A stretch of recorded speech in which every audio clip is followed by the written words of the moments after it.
Buenas tardes, gracias a todos y a todas por venir a esta sesión del aula de divulgación científica que, como sabéis, hacemos una vez al mes. Hoy vamos a hablar sobre un tema que vincula la tecnología con la salud y os acordáis, creo que todos nos acordamos, hace ya 15 o 20 años en Valladolid se organizó un follón enorme con el tema de las antenas de los móviles y la aparición de cánceres en una escuela que estaba pegado había una antena de estas enormes para móviles y para televisión, etcétera, y entonces apareció en algunos niños cáncer. Entonces los padres empezaron a moverse acusando a la telefonía móvil, a las antenas, de tener una incidencia en el desarrollo de estos cánceres, ¿no? Hubo varios casos, después se demostró que no eran tanto los casos, sino que había habido una especie de paranoia, de psicosis, pero lo cierto es que hubo un momento en que se organizó, yo me acuerdo en Valladolid que se organizó tremenda el follón, el rechazo a las antenas, había que quitarlas, había que ponerlas fuera de las ciudades, en fin, una serie de elementos de debate y tal, que lo que preocupaban era el conocimiento científico de que realmente tenían incidencia estas emisiones electromagnéticas sobre la salud. Irene nos va a explicar en su conferencia si las tiene o no las tiene, yo no adelanto nada, ella, que es la científica, nos lo dirá, pero realmente en este momento no es un tema tan actual, pero siempre existe preocupación con el tema de las tecnologías, del uso de las tecnologías, sobre todo de las nuevas tecnologías, y la posible incidencia a largo plazo que puedan tener sobre nuestra salud. A eso se une pues las tradicionales rechazos del terraplanismo, de antivacunas, etcétera, etcétera. Es decir, que la sociedad está avanzando y moviéndose a ritmo muy acelerado y eso conduce lógicamente a una serie de tensiones, de miedos y de rechazos en alguna medida por parte de la sociedad, ¿no? Y yo creo que es interesante el que desde aulas de divulgación científica como esta y similares pues podamos aportar elementos de conocimiento para que todos estemos un poco más centrados y conozcamos un poquito el desarrollo de la ciencia y su relación con el beneficio a la sociedad, ¿no? Y bueno, realmente las emisiones electromagnéticas pues se producen desde la televisión a los electrodomésticos. ¿Estás haciendo spoiler? No, lo digo porque tiene una incidencia tremenda en nuestra vida diaria y por eso era interesante el hacer la conferencia para que Irene nos explicara con detalle todo esto, qué repercusión tiene, si es que tiene alguna o no la tiene, ¿no? Y dicho esto, yo, como siempre soy breve, como sabéis, pues quería presentar a Irene Alda, que es la ponente. Yo creo que es la ponente más joven que hemos tenido en el aula de divulgación científica, ¿no? Lo cual es un hito importante, ¿no? Y además, como es mujer, el predominio de las mujeres en el aula siempre es significativo, ¿no? Bien, Irene Alda, que es una apasionada, según usted, de la matemática desde pequeña, por lo menos eso he leído, que está muy vinculada con el tema de las matemáticas, es graduada en física por la Universidad Autónoma de Madrid y doctora en fotónica por el Instituto de Ciencias Fotónicas y la UPC. Como sabéis todos, y si no lo recuerdo, la fotónica es la ciencia de la generación, control y detección de los fotones en el espectro visible y en el infrarrojo más cercano, ¿no? Bien, como decía, se doctoró en fotónica por el Instituto de Ciencias Fotónicas por su trabajo centrado en la levitación de las nanopartículas de la luz, con luz. Tras graduarse ha apoyado a múltiples científicos en la escritura de propuestas europeas y artículos científicos y actualmente realiza tareas docentes y de gestión para el grado de Matemáticas Aplicadas en la IE Universidad. Y es directora académica del grado de Matemáticas Aplicadas en la IE School of Technology. Que no lo digo muy bien porque ¿no? Y dicho esto, nada más, agradecerle a Irene su amabilidad por haber venido a darnos esta charla sobre cómo afecta a nuestra salud, si es que la afecta la emisión de ondas electromagnéticas, y yo me retiro, que la que protagonizar es tú, así que por favor, con tranquilidad. Muchas gracias, Paco. Gracias a ti. Muchas gracias. Bueno, pues muchas gracias por la presentación. Yo voy a empezar con una pregunta, y es que, ¿qué pensáis vosotros? ¿Creéis que las ondas electromagnéticas en general son dañinas o no son dañinas? ¿Son dañinas? ¿No son dañinas? No sé cómo decirlo. Okay. No me fío total, o sea, ni sí ni no, pero que no, como que no me fío de que no sean dañinas. Creo que no son dañinas en eso. Okay. Si no nos habríamos muerto ya por los años que llevamos. Yo no desvelo todavía mi opinión, pero bueno, os lo voy a lanzar la pregunta otra vez al final de la charla y ahí me podéis volver a contestar. Entonces, bueno, aparte de la introducción que ha hecho Paco, una de las razones la razón por la que estoy aquí es un poco por mi padre, que está aquí sentado también, es porque, bueno, yo al final me encuentro un poco con este tipo de conversaciones relacionado un poquito con ciencia, pseudociencia, porque además de, digamos, esta pasión por las matemáticas, también soy una apasionada de yoga. Y en el mundo yogi, pues muchas veces hay, pues, digamos, mucha temática alrededor de la pseudociencia y así como el ejemplo que ha dicho Paco de las antenas, creo que fue más o menos en el COVID, salió el tema del 5G.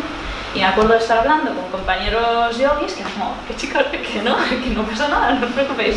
Entonces es una conversación en la que, bueno, pues de alguna forma pues toca más o menos a mi vida más o menos diaria y por eso en parte estoy aquí, aparte de lo que ha comentado Paco.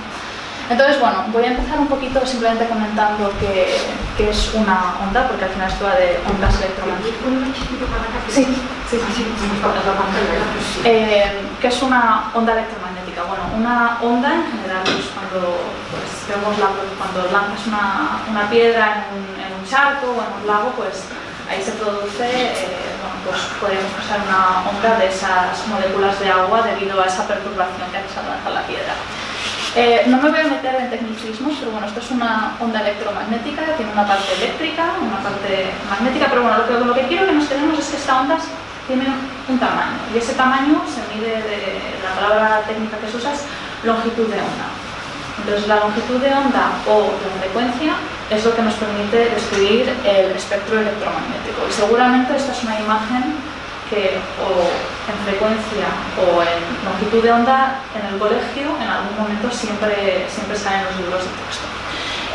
Aquí hay unas referencias, digamos, del día a día. La longitud de onda más grande se podría asimilar, por ejemplo, el tamaño que tiene una cancha de fútbol, es decir, que desde un pico hasta el otro es el tamaño de un campo de fútbol, hasta pues el átomo, así que hasta algo muy, muy, muy pequeñito. Nosotros, pues, ¿dónde estamos acostumbrados a estar? En el visible. Como veis, es una región muy pequeña. Entonces, el visible es simplemente una región del espectro electromagnético donde nuestros ojos, pues, aprecian, son buenos detectores para esa franja. ¿Sí? Si miramos a los animales, pues hay algunos que pueden ver un poquito más el infrarrojo, otros pueden ver un poquito más el ultravioleta. Entonces, es, digamos, a lo que estamos acostumbrados. Pero al final todo espectro electromagnético lo podemos pensar como luz, simplemente que es luz que nuestros ojos no pueden ver. Entonces, voy a ir hablando de las diferentes partes del espectro electromagnético a lo largo de la charla. Digamos que esta va a ser un poquito mi hilo conductor.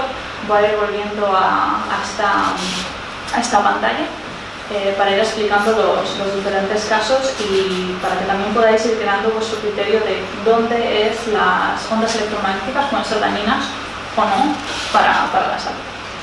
Entonces, bueno, otra a la que estamos bastante acostumbrados en el día a día es el microondas. Esto lo tenemos todos en la cocina de casa. Y luego otros que son un poquito menos común en el día a día, la máquina de rayos X. De vez en cuando se nos ocurre alguna fractura o algo que quiera mirar el médico. Luego también están los rayos gamma, elementos radiactivos. La radiación gamma proviene del espacio, ¿sí? Y la atmósfera hace un muy buen trabajo en protegernos de los rayos gamma, si no la vida en la Tierra no andaría muy bien. Y bueno, y por el otro lado del espectro estarían sobre todo las ondas de radio. Entonces, las ondas de radio no voy a hablar de ellas en la charla y voy a empezar más con la parte de rayos gamma, rayos X y elementos radiactivos. Esta parte del espectro electromagnético es lo que se llama, es una radiación ionizante. ¿Vale? La radiación ionizante es la que sí que es perjudicial para nuestra salud. ¿Por qué? Una onda, en según qué situaciones, también se puede, digamos, comportar como una partícula. Entonces voy a explicar un poquito cómo funciona una onda luego en el microondas, así que a eso os voy a pedir un poquito de paciencia, pero cuando estamos hablando de rayos tipo gamma, podemos pensar que esta onda realmente actúa como una partícula en la que, pues digamos, choca con el ADN, puede ver el ADN y entonces pues puede hacer algún tipo de cambio en el ADN, ¿no? Que es cuando pues, se puede sufrir cánceres y sobre todo cuando hay un desastre nuclear, pues bueno, se ven auténticos daños a la salud. Así que voy a empezar por ahí, que yo creo que ahí estaremos todos bastante de acuerdo en que es año. Así que voy a empezar fácil. Entonces, si os digo radiación, ya lo he dicho yo un poquito, pero igual habéis pensado en una central nuclear, ahora están con las nominaciones de los Globos de Oro, está Oppenheimer, la bomba atómica, igual os ha venido a la cabeza. Antes de ser apasionada del yoga era atleta de competición y bueno, algo que no podía faltar en la dieta era un plátano al día, porque si no el gemelo se te subía, porque el potasio ayudaba mucho. Y el potasio, bueno, el plátano, que tiene potasio, tiene un poquito de potasio 40, que es un isótopo que, bueno, pues tiene una parte radioactiva. Entonces, creo que en el día a día, si os digo unas unidades de... Esta es la radiación, como que es muy difícil imaginarse cómo es la cantidad de esa radiación que recibimos, entonces os voy a dar las unidades de radiación en plátanos. ¿Vale? Así que espero que salgáis con esa idea de plátanos. Esta idea no es original mía. Si miráis dosis de radiación en la Wikipedia, hay un pequeño diagrama en el que están todas las referencias también de los sieverts, que son la unidad, digamos, técnica en la que se mide la radiación, pero también está la comparación con los plátanos. Así, si queréis incluso más detalle, en la página de Wikipedia tenéis un diagrama. Pero bueno, voy a ello. Entonces, un plátano, teniendo en cuenta la radiación de este isótopo del potasio, es igual a la exposición a 0,1 microsievert. Creo que nadie se ha preocupado por tener un plátano o dos o varios en la cocina, ¿no? No. Vale. Bueno, pues vivir un año a unos 80 kilómetros de una central nuclear es equivalente, no llega ni a un plátano. Así que en ese sentido, a nivel de seguridad. Con la central bien cubierta. Asumiendo que no hay ningún desastre nuclear, por supuesto. Sí, entonces, bueno, realmente no es mucho. El control de seguridad del aeropuerto, cuando viajamos, es el equivalente a 3 plátanos. Cuando vamos al dentista y la primera visita que siempre te hacen rayos X, equivale más o menos a unos 50 plátanos. Así que, como veis, voy a ir aumentando la cantidad de plátanos a la que nos vamos exponiendo. ¿Sí? Vivir un día en la Tierra, ¿sí? Porque, como he dicho, tenemos toda la radiación, pues la radiación gamma y otra radiación que viene, digamos, del espacio exterior, que estamos protegidos por la atmósfera, pero bueno, algo siempre nos llega. Y bueno, ahora veréis también por qué otras razones. Pero simplemente el vivir en la Tierra es equivalente a 100 plátanos. Menos mal que no nos lo tenemos que comer, que si no, moriríamos por otra razón. Cuando tomamos un vuelo relativamente largo, aquí he puesto Nueva York a Los Ángeles, creo que esto igual sería el equivalente de España a Rusia, más o menos en kilómetros. Pues ahí estaríamos hablando de unos 400 plátanos en dosis de radiación. Si vivimos un año en un edificio de piedra o ladrillo, que en general todo el mundo vivimos en una casa de estas características, pues estamos recibiendo el equivalente a 700 plátanos. Ah, y no lo he dicho, el hecho de dormir con alguien también tiene una equivalencia a medio plátano. Produce cáncer, dormir con alguien. Bueno, supongo que depende de que te estrese. Sí, pero ¿no? Eso ya son otras razones. pero añade. Simplemente el hecho de comer durante 6 meses a lo largo de tu vida también es equivalente a los 4.000 plátanos, así que puedes decidir 22 plátanos al día o comer comida. Más o menos sale eso a la cuenta. También esto sería la equivalencia a cuando, bueno, pues las mujeres nos hacemos una mamografía, pues también sería como la equivalencia de dosis que se recibe en una prueba de este estilo. El hecho de fumar. Si fumásemos un paquete de cigarrillos diario durante un año, estaríamos exponiéndonos una cantidad de 24.000 plátanos. Ah, por cierto, todas estas imágenes que veis aquí, no las he dibujado yo, ya me gustaría, están hechas con DALL-E de la empresa ChatGPT. Sí, les estuve pidiendo que me hiciesen cada vez más plátanos en diferentes tipos de contenedores. Y bueno, esta ya es como la más potente que he puesto, pero la dosis media de radiación que recibieron los residentes de Chernóbil después del accidente del 86 sería un equivalente a 3,5 millones de plátanos. Y bueno, creo que aquí no hace falta que lo diga, pero igualmente este tipo de dosis pues ya tiene una serie de daños pues, que va a afectar a nuestro ADN, va a haber mutaciones, y en la que está clarísimo que la dosis y aquí está un poquito la clave. Podemos estar expuestos a mucha radiación a lo largo de nuestra vida, Lo importante es que sea de forma esparcida, eso es. Si recibimos mucha cantidad de radiación en muy poco tiempo, pues mal, pero no nos hacemos una radiografía todos los días, por ejemplo, nos hacemos una vez no tomamos un viaje internacional todos los días, afortunadamente espero, si no es muy cansado. Y por eso también, relacionado con el tema de la atmósfera, la razón por la que en un vuelo tienes más exposición es justamente por eso, porque como estás más arriba estás menos protegido. Bien, voy a volver al espectro electromagnético. Ya hemos tocado la parte de rayos X, rayos gamma, toda la parte de radiación ionizante que está más hacia la derecha. Y bueno, me quería comentar un poquito los rayos de sol, que estamos expuestos a ellos de forma continua. De nuevo, la atmósfera hace un excelente trabajo ya para protegernos. Y de hecho, bueno, todo el tema del agujero en la capa de ozono en la parte de Australia, pues siempre dicen que protección sí o sí, protección deberíamos llevar todos 50 sí o sí todos los días. Porque bueno, al final el sol, aparte de bueno, demasiada exposición al sol puede tener un efecto cancerígeno sobre la piel. Ahora no me sale el melanoma, ¿sí? Con el melanoma. Entonces tampoco ir con miedo hacia el sol, pero pues siempre con protección, porque bueno, es una radiación a la que estamos expuestos, estamos preparados, ¿no? Nuestro cuerpo de forma evolutiva tenemos la piel, tenemos pelo que nos protege, pero bueno, protección por favor, siempre, ¿sí? ¿El melanoma tiene que ver con la melatonina?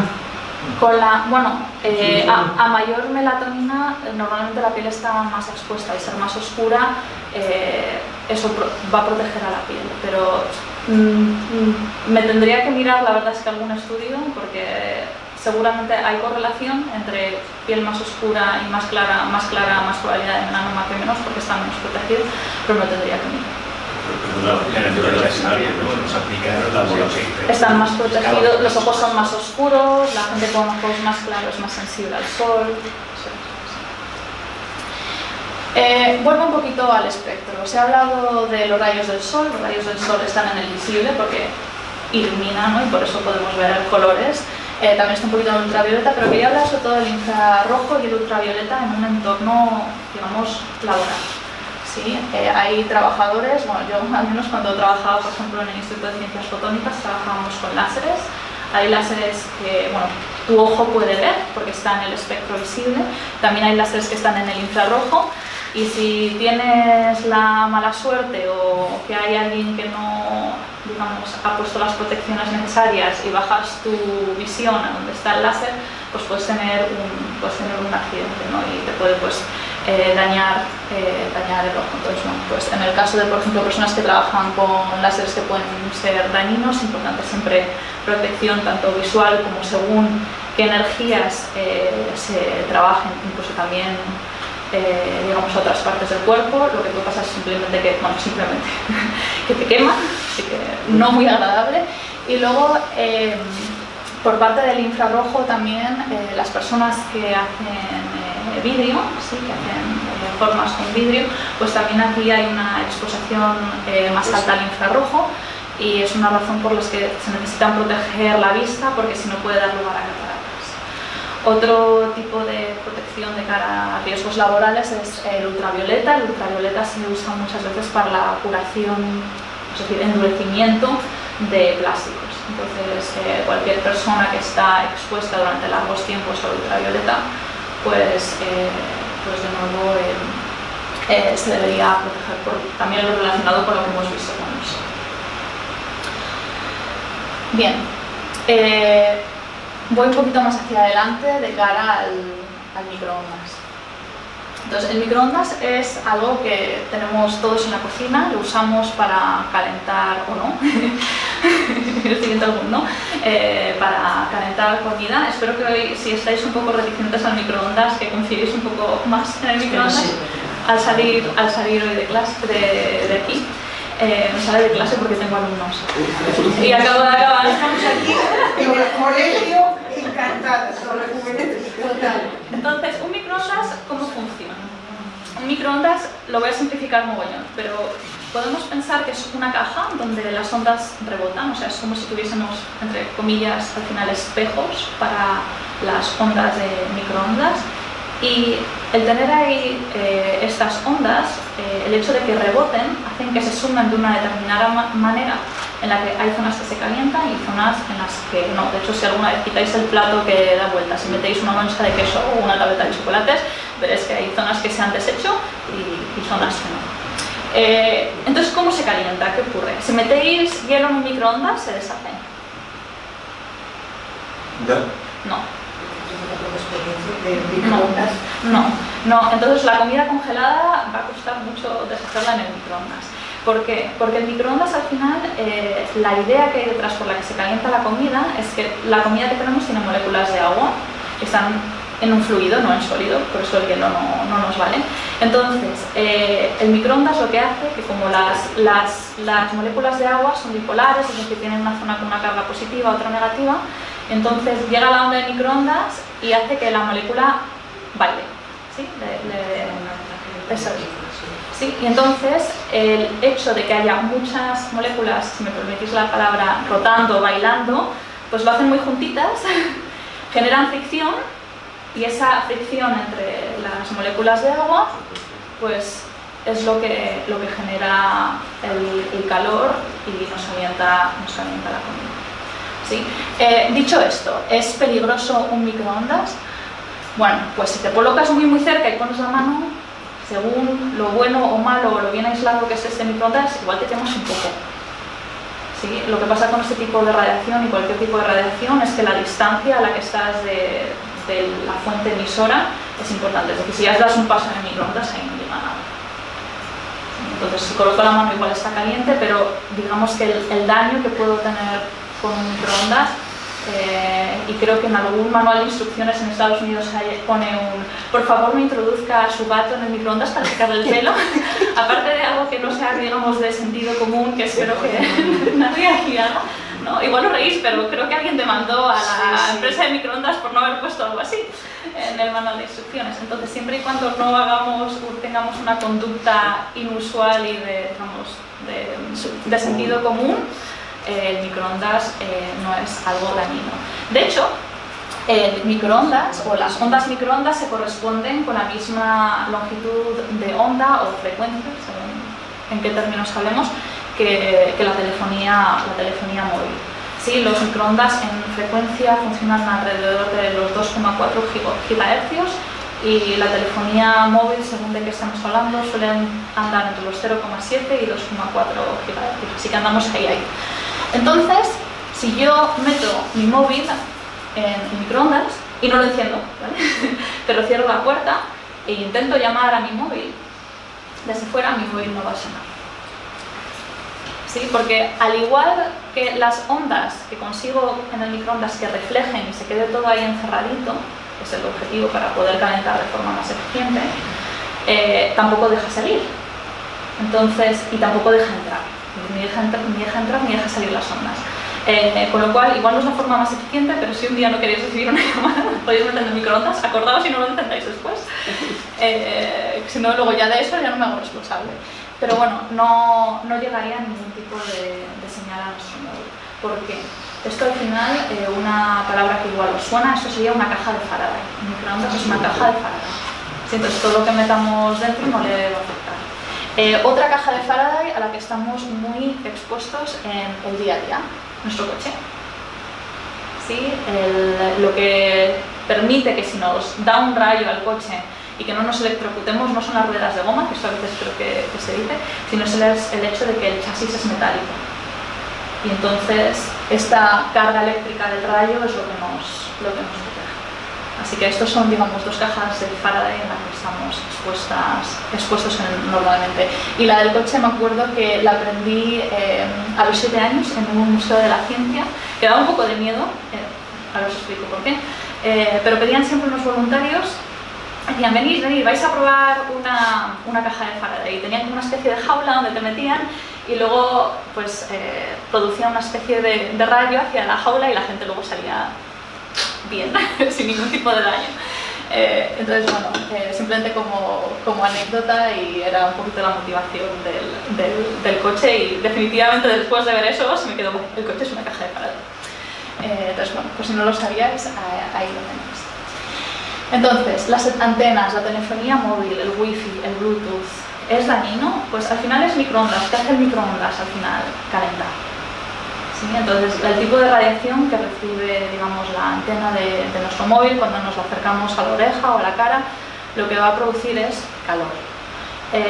¿Cómo es este calor? Para daros una idea de si es mucho o si es poco.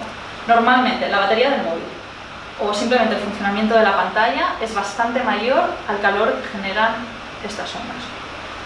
Sí, es verdad que tienen algunos momentos de pico, por ejemplo cuando te llega un WhatsApp o cuando se te baja un email, en ese momento puede haber algún pico en esa radiación y de nuevo es una radiación no ionizante y lo peor que nos puede pasar, pero que yo nunca he escuchado a nadie que se haya quedado con el móvil por una llamada. ¿Sí?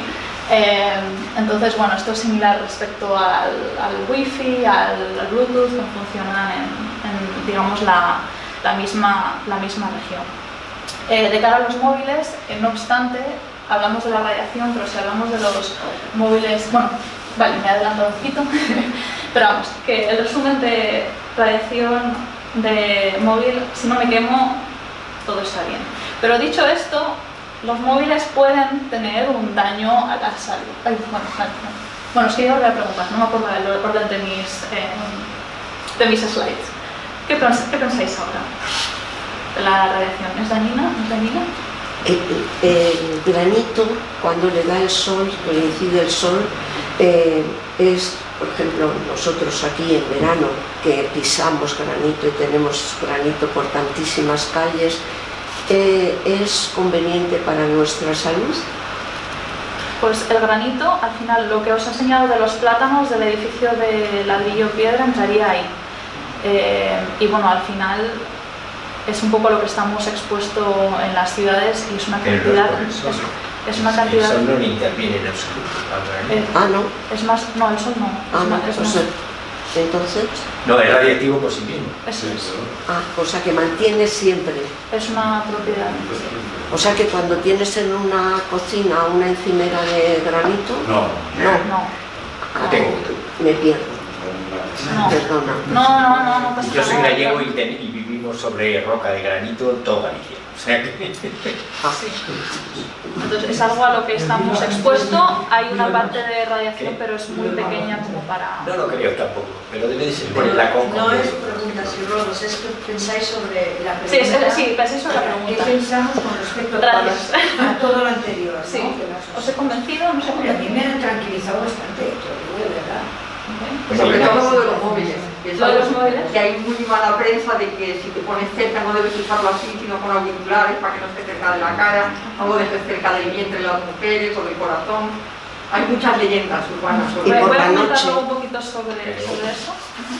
Además supongo que la frecuencia es directamente proporcional a la energía producida, con lo cual todo el espectro del lado del ultravioleta es mucho más grave que el espectro del lado del...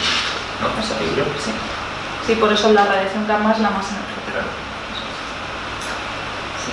Ok, pues voy a hacer el comentario de lo que has comentado, ¿no? De tener el móvil aquí o tener el móvil en el bolsillo. Pues hombre, yo ahí sí que pienso que tiene un daño hacia nuestro cuerpo, pero es independiente de la radiación. ¿Qué pasa si estoy así una hora con el teléfono? Pobre cuello, ¿no? Y sí, no, es verdad. O si llevo el móvil en el bolsillo de atrás y me siento, tengo la cadera así un montón de tiempo. A nivel, digamos, ergonómico y físico, mala idea. Así que cascos, si vamos a tener una llamada larga, siempre es lo muy bien. Así que bueno, ¿son los móviles dañinos para nuestra salud? Pues depende cómo lo uses. Obviamente contestar una llamada conduciendo no es una buena idea. Si es algo que te ayuda, pues no sé, quieres ponerte unos objetivos de salud o que necesitas monitorizar algo igual con tu médico, sobre todo ahora con, yo creo que la evolución que vamos a ver en medicina con la entrada de, bueno, pues todo el auge de lo que están llamando ahora, ¿no?, la era de la inteligencia artificial, con todos los datos y cómo se pueden procesar, pues seguramente seremos capaces en ese sentido de que estos dispositivos pues, nos ayuden a pues, decir, oye, igual ahora de cara, por ejemplo, a la piel, que te hagas una foto todos los años, te analiza las pequitas y te diga, uy, pues igual deberías ir a ver al dermatólogo porque todo está mal. Así que Bueno, yo creo que va mucho en el uso, incluyendo aquí también el aspecto psicológico que puede acarrear este tipo de dispositivos que pueden O sea, que es peor por el hábito que no por el sí mismo, claro. Sí. La adicción, muchas veces recuerdo un libro que leí una vez que decía deja el móvil fuera de la habitación por el tema de las ondas, y yo, no, por las ondas no, digo, pero por la desconexión sí, porque si no es lo último que miras al acostarte, que acabas ahí con toda la información y como te cuesta más conciliar el sueño, y que no sea lo primero con que te levantes, ¿no? Levantarse con esa tranquilidad. Y bueno, con esto quería cerrar y ahora sí, pruebas y preguntas.